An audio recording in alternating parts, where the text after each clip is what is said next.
Votre présence.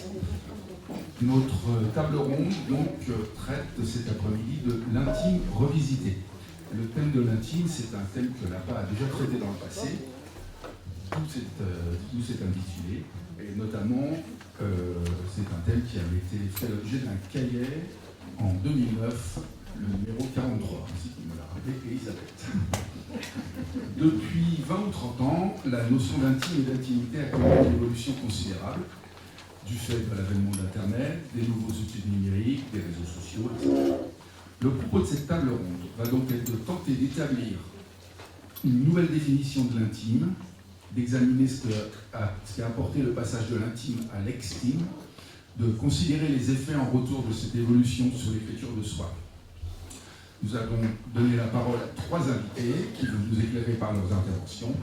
Invités que je vous présente rapidement avant de le faire plus précisément dans un second temps, plus longuement. Mais avant, je voudrais excuser et dire quelques mots de Fabrice No qui devait être parmi nous et qui a dû se récuser pour des raisons personnelles. Fabrice No, c'est un garçon qui est né en 68, qui est l'auteur d'un journal en bande dessinée, publié initialement en 1996 dans un cadre associatif, et qui a été réédité en 2021-2022 par les éditions Delcourt sous forme de 3 volumes. Alors, je vous ai apporté, parce que je ne voulais pas me surcharger, je vous ai apporté le premier volume qui s'appelle Journal 1 et 2. Et je reprends. Et c'est un journal donc dessiné qui permet de découvrir une personne dans les différentes dimensions de son existence, qui représente autant de points d'intérêt dans l'œuvre. Il y a la difficulté de vivre du travail d'artiste, la précarité à laquelle elle confronte, l'évolution des relations amicales et amoureuses, les effets de la solitude, l'homosexualité dans un lieu où elle reste très marginale, ou encore les réticences suscitées par son projet de journal en bande dessinée. C'est une œuvre importante par sa nouveauté à l'époque où elle a été publiée, dont lui-même dit que c'est une reconstruction structurée, écrite, découpée, recomposée. Très peu de place à l'improvisation, la spontanéité et encore moins au direct. Fermez la citation, les parenthèses. Elle a une portée psychologique, mais également une dimension sociologique et politique revendiquée. Elle est amenée à avoir des prolongements avec la publication de nouveaux volumes, dont un, je crois, qui est à l'origine de son absence, qui est le prochain, qui paraîtra normalement avant la fin de cette année. C'est une œuvre qui a reçu un accueil à la hauteur de son originalité et de sa puissance, et c'est certainement une pierre angulaire de la bande dessinée autobiographique. Alors, nos 3 invités, donc, que je vous présente très rapidement avant de revenir plus longuement. Philippe Artière, vous êtes historien, chercheur au CNRS, un ami de longue date de l'APA, et au sein de laquelle vous avez occupé des responsabilités. Serena Sirana, vous êtes auteur d'une thèse sur l'impact des réseaux sociaux sur les récits de soi, que vous avez soutenu à l'École des hautes études de sciences sociales. Sandrine Tolotti, vous êtes membre du collectif du site L'Intimiste que vous avez fondé, et qui s'intéresse à tous les écrits personnels et à leur diffusion. Voilà, j'espère ne pas me tromper. Alors, je reviens à vous, Philippe. Vous me reprenez si je ne me trompe pas, n'hésitez pas. Philippe, donc vous êtes, comme je le disais, un rapport ancien et privilégié avec notre association. Vos recherches vous ont conduit à écrire en 2022 aux éditions du CNRS une histoire de l'intime, dans laquelle vous montrez sa naissance, ses évolutions, sa place dans bien des domaines de la vie personnelle, et vous vous interrogez sur sa pérennité à l'heure d'une exposition permanente de soi.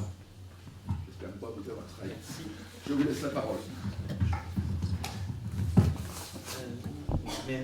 Merci beaucoup, merci de cette invitation qui me fait extrêmement chaud au cœur et de revoir certains visages. C'est vrai que ça fait 30 ans, ça fait 30 ans. Donc on a tous vieilli un peu, mais et l'intime aussi. Et c'est un peu de ce vieillissement-là, puisqu'au fond, l'intime, à certains égards, en tout cas, les études sur l'intime ont à peu près l'âge de l'APA. Mais un petit peu avant, mais que sans doute l'APA est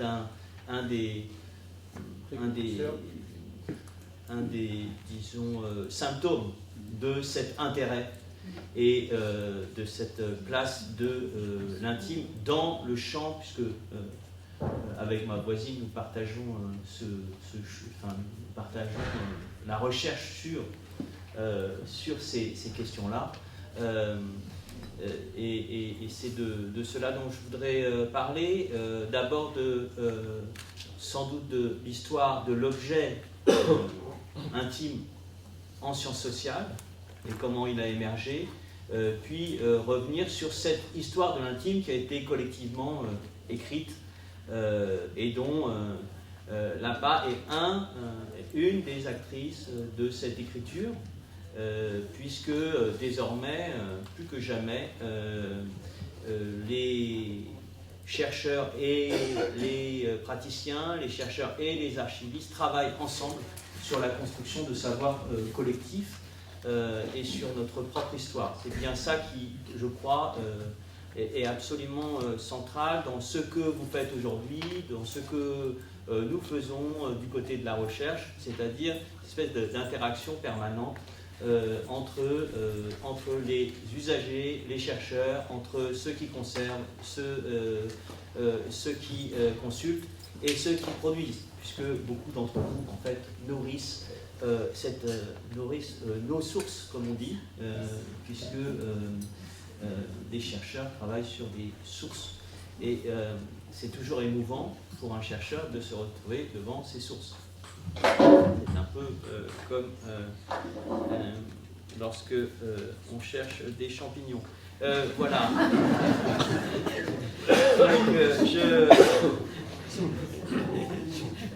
Donc, évidemment, le chercheur est toujours très impressionné quand il est face à ces champignons. Enfin, parce qu'il se dit, oulala, je ne pensais pas qu'il y en avait autant.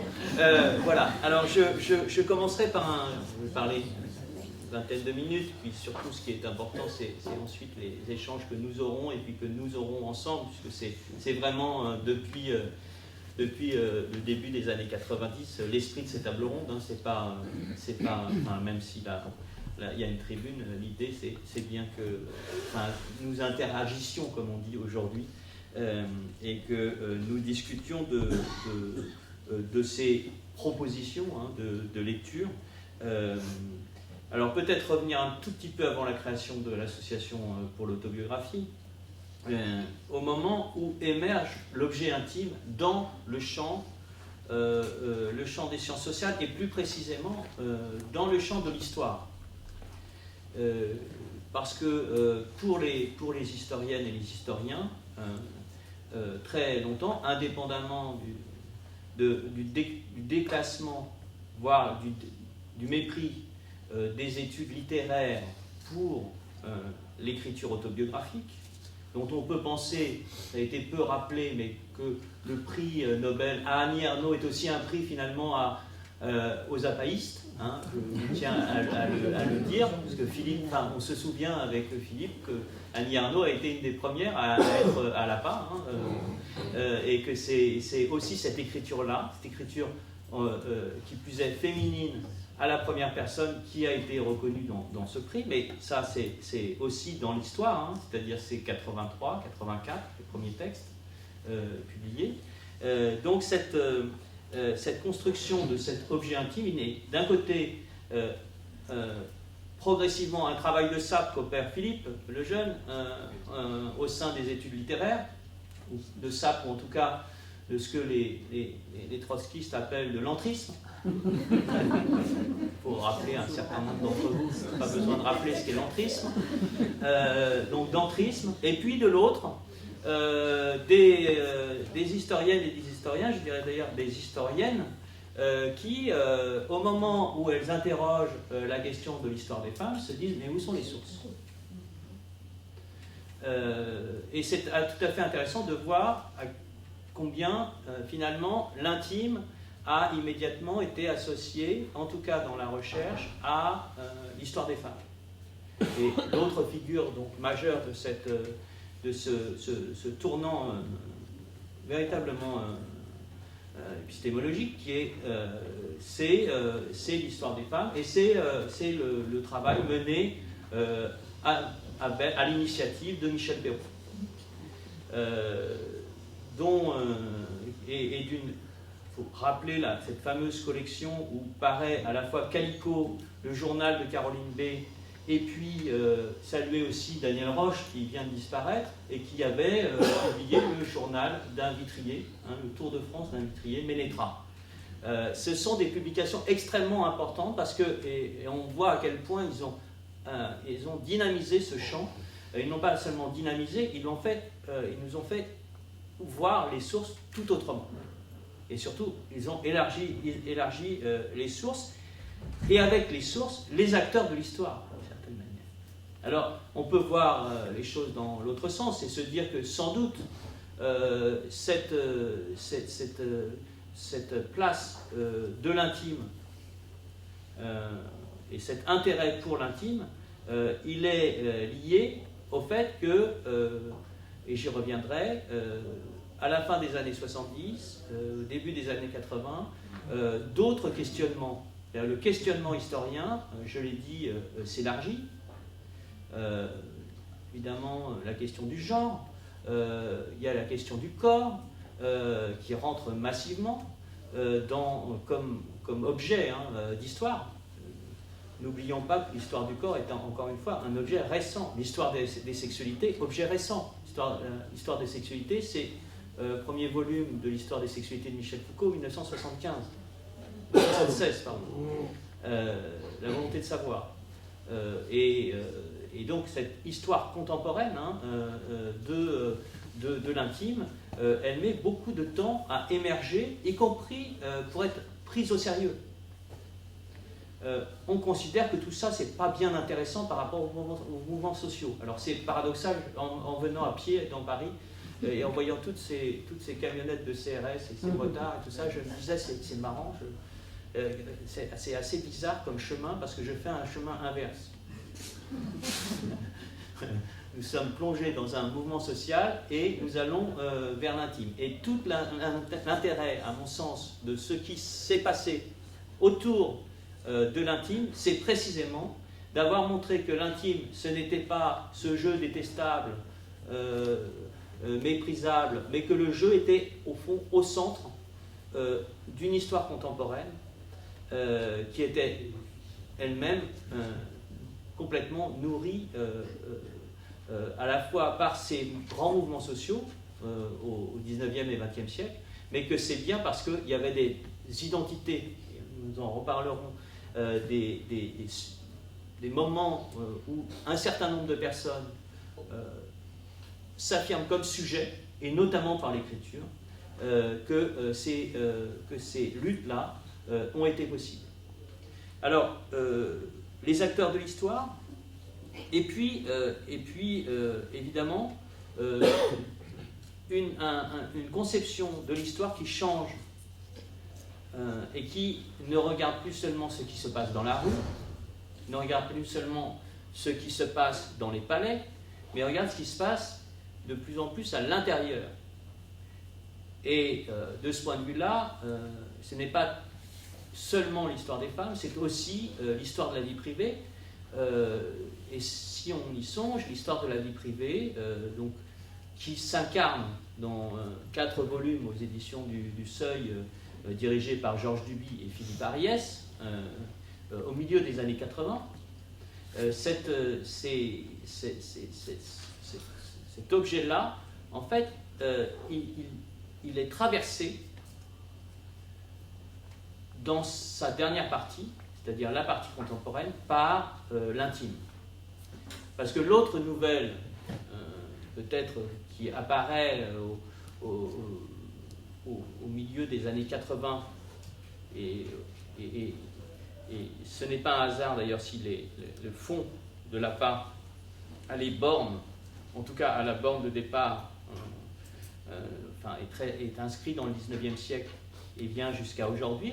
Savoir des questions, c'est voilà, qu'est-ce que seront les archives déposées à la PA dans 10 ans, mais en tout cas, il est inscrit dans un moment historique qui est celui de construction d'un sujet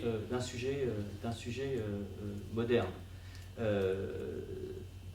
Et à ce titre, la nouvelle, enfin l'information principale que montrent ces chercheurs, que ce soit Philippe Ariès, Michel Perrault, Alain Corbin, pour ne citer que des figures qui ont écrit dans ces volumes, c'est que l'intime est une invention récente.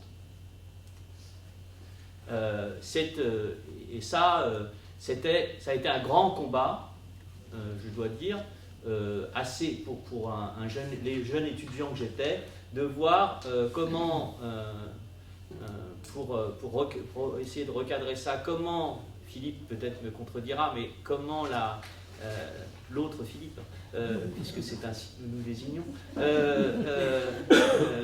comment, d'un côté, il y avait Gusdorff qui imaginait qu'il y avait eu de l'intime et de l'écriture de soi depuis le début, depuis l'Antiquité, et puis comment, pour Philippe, non, il y avait un moment d'émergence, et notamment avec ce cher Jean-Jacques qui nous vaut cette faute à Rousseau. Donc c'était aussi ça qui était en jeu à l'époque, c'est-à-dire est-ce qu'on peut historiciser l'intime ou est-ce qu'on doit l'essentialiser? Alors, bon,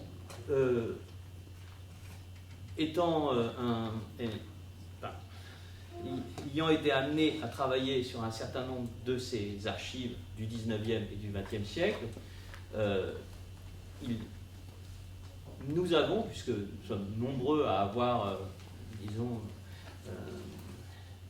embarqué dans cette aventure extraordinaire de l'histoire de l'intime, qui a été ouverte et accompagnée par nos maîtres. Je devrais aussi parler de Daniel Fabre, l'anthropologue qui a beaucoup joué beaucoup travaillé sur une intimité qui est peut-être moins urbaine mais plus rurale, et sur qu'est-ce que c'est que l'intimité dans des espaces géographiques méditerranéens où le dedans et le dehors sont peut-être ces frontières-là, en tout cas au 19e et au 20e siècle, sont beaucoup plus fines. Alors, ce qu'il apparaît, ça va être un peu caricatural évidemment, parce qu'on a essayé ce qu'on peut mettre en avant comme hypothèse, en tout cas, sur cette histoire de l'intime, c'est que l'histoire de l'intime, elle naît véritablement au tournant des 18e et des 19e siècles. Elle naît dans un contexte donc de droit, de nouveaux droits,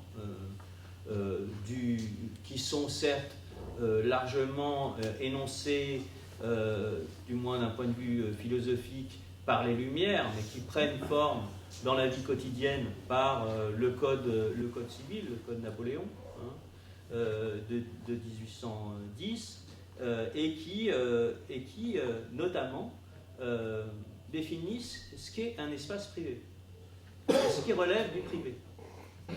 Et ce qui relève du privé, c'est à la fois de l'infraction de rentrer chez quelqu'un, qui n'était pas une infraction jusqu'à présent. On ne peut pas franchir le seuil d'une maison sans autorisation, y compris de la gendarmerie la nuit, ou la maréchaussée. Et par ailleurs, on ne peut pas non plus ouvrir le courrier. On ne peut pas lire les écrits à l'insu de l'autre. Et ça, c'est deux éléments qui sont, vous voyez, assez cruciaux dans les questions qui nous intéressent encore aujourd'hui et qui nous intéresseront demain, puisque, voilà, je l'ai mis sous la casquette, mais il est quand même là, mon téléphone. Alors, cet intime, il apparaît tout de suite comme un acquis. C'est peut-être la première chose qu'il faut dire, c'est que c'est une victoire. Parce que s'il y avait de l'intime, il était réservé jusqu'alors aux puissants, aux souverains. La majorité de la population ne pouvait pas disposer de ce qu'on appelle en anglais privacy, c'est-à-dire des espaces privés, mais ne pouvait pas non plus avoir une intimité. Donc c'est d'abord une conquête, et c'est d'abord vécu, parce qu'on s'intéresse beaucoup évidemment à ce que, à la conception, quand je parle de l'histoire de l'intime, c'est évidemment la manière dont les indigènes, les indigènes de l'époque considèrent, comment ils ressentent cette notion. C'est pas le chercheur qui pose comme ça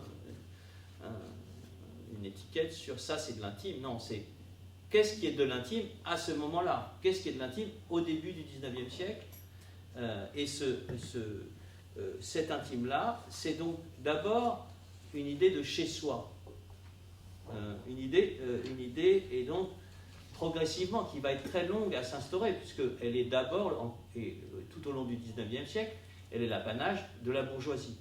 Alors c'est un terme qu'on utilise beaucoup moins encore au XXIe siècle qu'au XXe siècle, mais disons que quand l'histoire de l'intime se développe,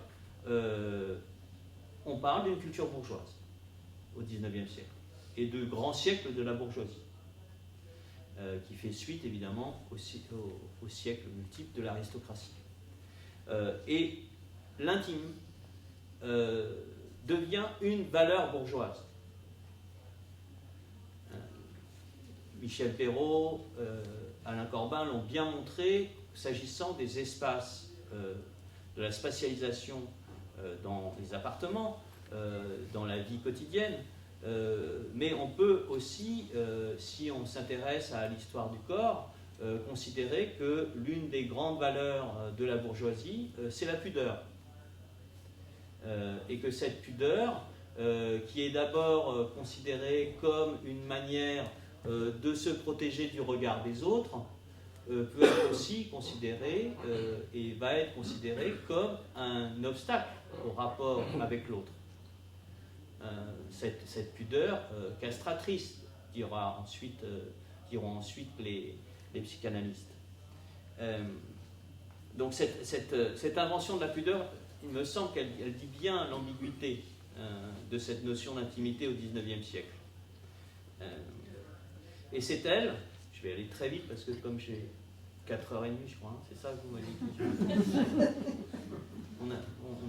On a le week-end, hein, Philippe.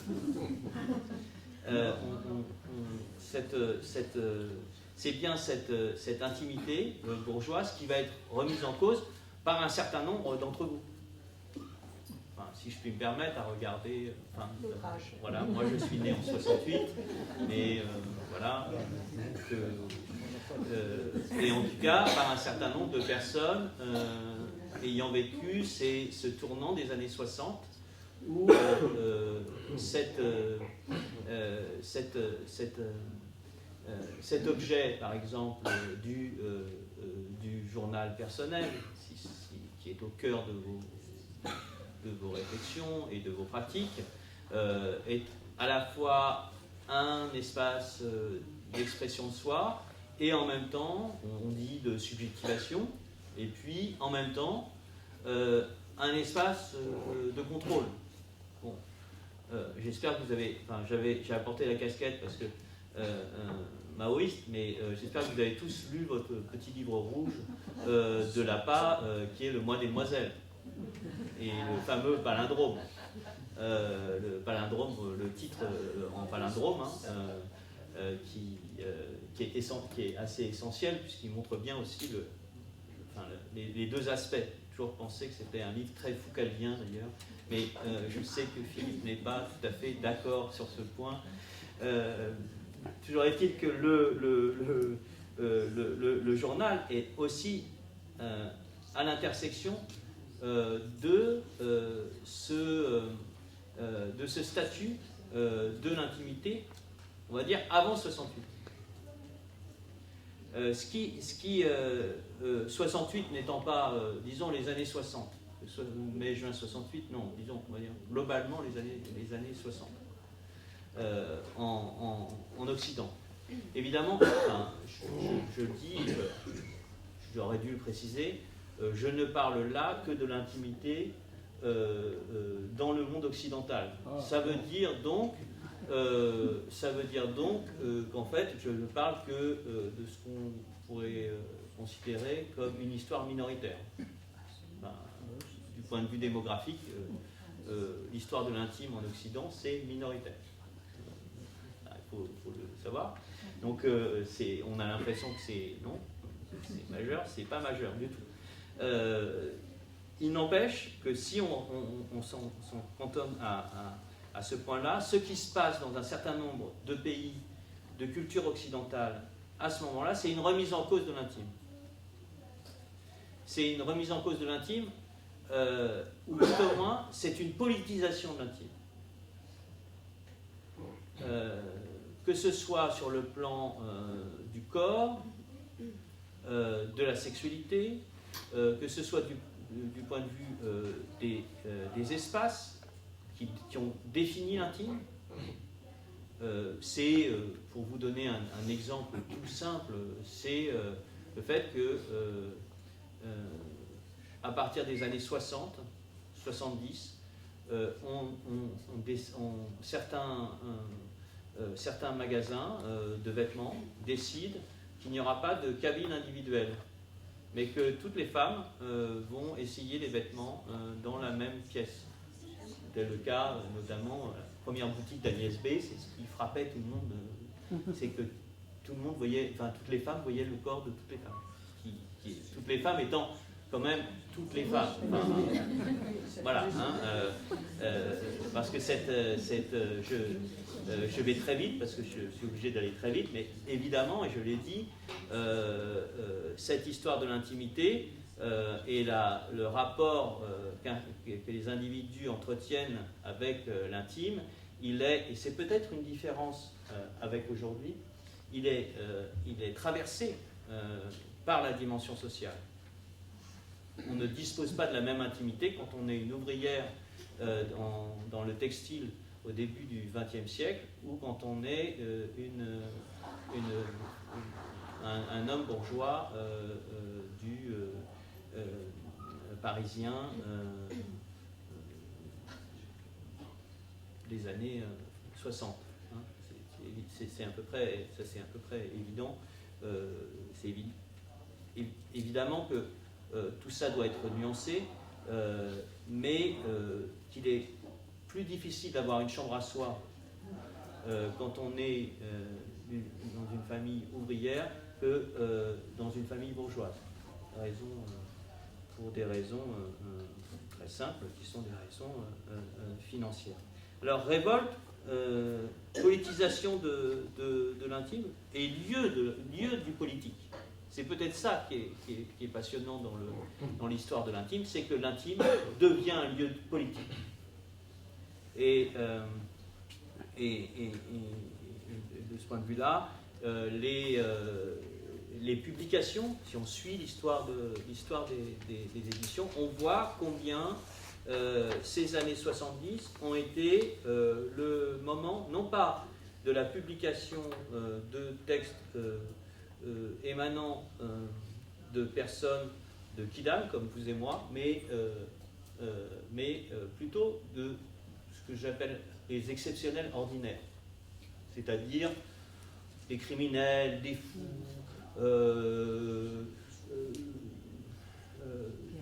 des figures, une syndicaliste, enfin, vous voyez, ça va ensemble. Enfin bref, des gens ordinaires mais exceptionnels. Et ça, c'est quand même par ces figures de l'exceptionnalité que le combat a été en partie mené sur cette politisation de l'intime et gagné, puisqu'il il a débouché sur des lois, autour de évidemment la loi Veil, mais si je m'avance plus dans les années 80-90, je songe par exemple à la pandémie, non pas de Covid, mais de la VIH, du sida, et bien là aussi, l'intime a été central. Mais une forme d'intimité qui a été mobilisée, c'était celle aussi du traitement. C'est-à-dire que l'individualisation du traitement, c'est aussi instaurer un nouveau rapport de soi au dehors. Et parmi les éléments de cette histoire de l'intime, on peut citer la loi Kouchner de 2002 sur le droit des malades.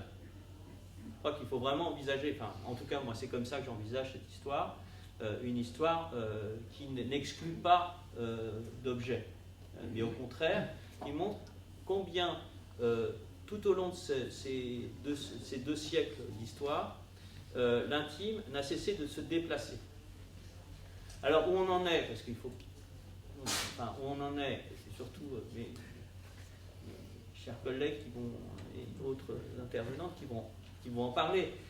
L'hypothèse, moi que j'ai essayé d'émettre dans ce livre aux éditions du CNRS, qui est un livre qui se veut aussi une proposition à discussion, à la fois faisant la synthèse d'un certain nombre de travaux qui ont été menés depuis 40 ans, et puis à travers des objets, j'ai un peu énoncé comme ça, et puis essayer de se poser la question de savoir, au fond, c'est quoi l'intimité dans nos sociétés occidentales aujourd'hui. Et c'est plutôt sous une forme de question que j'essaye d'y répondre, en reprenant cette notion d'estime, c'est-à-dire que et dont on voit à quel point elle est dérangeante. Hein. Ce qui est intéressant, c'est quand en histoire, y compris contemporaine, il y a des choses, on voit que ça pose un problème. Il y a quelque chose qui pose problème, c'est,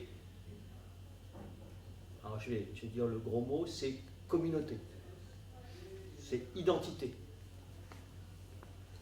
Mais ce n'est pas une identité de soi, c'est une identité collective, partagée. C'est le nous. C'est ce fameux nous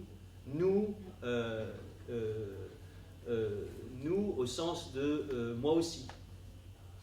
Au sens véritablement de MeToo, pour le dire en anglais. C'est-à-dire comment, d'un jeu qui revendique des droits pour soi, on est passé à, en tout cas, on peut constater que ce qui est majeur aujourd'hui, en tout cas dans l'expression publique, c'est cette extimité qui prend la forme du nous. Alors, dans l'écriture de soi, c'est un point que je suggère à la discussion. Il me semble que l'un des on va parler comme les dangereux psychiatres, un des symptômes, c'est le fait que c'est l'apparition d'écriture partagée. Pas seulement partagée dans la lecture, mais aussi dans la production. Alors, sur ces fameux sur ces fameux réseaux sociaux dont vous parlerez mieux que moi, les réseaux sociaux appartenant à un comité d'éthique sur la question de santé sexuelle, je peux vous dire que dès qu'on parle de réseaux sociaux, là ça tremble. Voilà. Là, immédiatement il y a pornographie qui apparaît comme ça, donc c'est aussi ça, c'est des termes aussi qui sont étroitement liés à l'intimité postmoderne. Hein, l'intime, c'est le sexe. Et d'autant plus que quand, évidemment, il y a une confusion entre le genre et le sexe et la sexualité, et que avec tout ça, on ajoute un mot énorme, enfin c'est même pas un mot, c'est un préfixe, c'est trans. Alors là, on se dit, oulala, ça bouge. Et une des questions, c'est est-ce que l'extime ne serait pas un transtime? Au sens où, est-ce que précisément, on n'est pas aujourd'hui dans la production d'un discours sur soi qui est un discours qui ne cesse, non pas d'être peut-être enfermé dans des enveloppes, peut-être enfermé dans un coffre, mais qui voudrait toujours être en mouvement. Alors, je finirai sur cette, évidemment, sur cette provocation, vous comprenez, sur ce transtime, qui n'est pas dans l'ouvrage que j'ai publié, mais qui depuis, voilà, depuis un an et demi, me semble tout à fait passionnant, d'autant plus au regard, et je reviens à Annie Ernaux, que ce qui a été mis en avant, ce n'est pas le fait que Annie Ernaux ait pu être une écrivaine de l'intime, mais du transfuge social. Et ça me semble très intéressant du point de vue de notre discussion de cet après-midi. Voilà ce que je voulais vous proposer. Merci beaucoup.